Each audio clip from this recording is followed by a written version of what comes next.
সুবহানাল্লাহ সুবহানাল্লাহ আলহামদুলিল্লাহ। দুনিয়া থেকে কি মানুষের দুনিয়া থেকে কি মানে উঠে গেছে নাকি মানুষরা? আছে মানুষের ইমান আমল আছে আর মৃত্যু কথা যে মানুষ এত পরিমাণ কথা পারে মানে তালা ছেড়া হয়ে গেছে মৃত্যু কথা, মানে এত পরিমাণ মৃত্যু কথা। আজ লা কাল অমুক দিন লা তমুক দিন কারে দুনিয়ার সব মানুষের কোরবানির পশু কিনা হয়ে গেছে। আমি কিনবো না পশু? টিকা তোরা কবে দেবো আমি কবে কিনবো? এত ঘুরে মানুষকে এত ঘুরে হ্যাঁ থেকে বাড়া একটু শুনতে পাচ্ছ কোথা কি কানে যায় তোর কোথা কি কানে যায় রে? এ ভাই কি হয়েছে তোমার? কি সমস্যা কি তোমার? বাড়ির সামনে এসে কোনো ভদ্রলোক এরকম করে চিল্লাচিল্লি পারে? সব ঘুম পাড়তেছে, তুমি কি সারা তো চিল্লাচিল্লি লাগাইছো? ও এখন চিল্লাচিল্লি মনে হচ্ছে না, এখন চিল্লাচিল্লি মনে হচ্ছে। বিপদে যখন পড়ছিল দাও ভাই টিকা দাও ভাই পায়ে ধরতেছি দাও, তখন খুব ভালো লাগছিল না।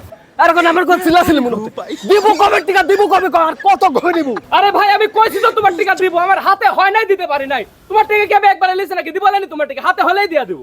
টিকা তুই 10 বছর পরে দে আমার কোনো আপত্তি নাই, কিন্তু ওই উপরের ওই দিয়ে ওই দিয়ে আর কি সুদ সুদ আর সুদ কোষ কে সুদ এখন সুদ হয় না তো না, সুদ এখন সুদ রাজনীতি তোকে সুদ আছে রে।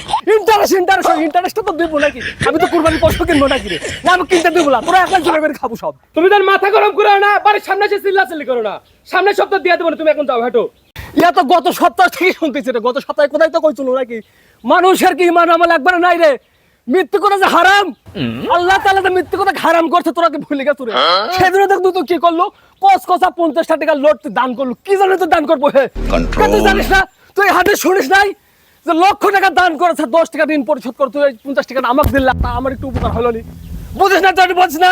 দেখো ভাই বহুত সহ্য করছি, কিন্তু বহুত সহ্য করছি।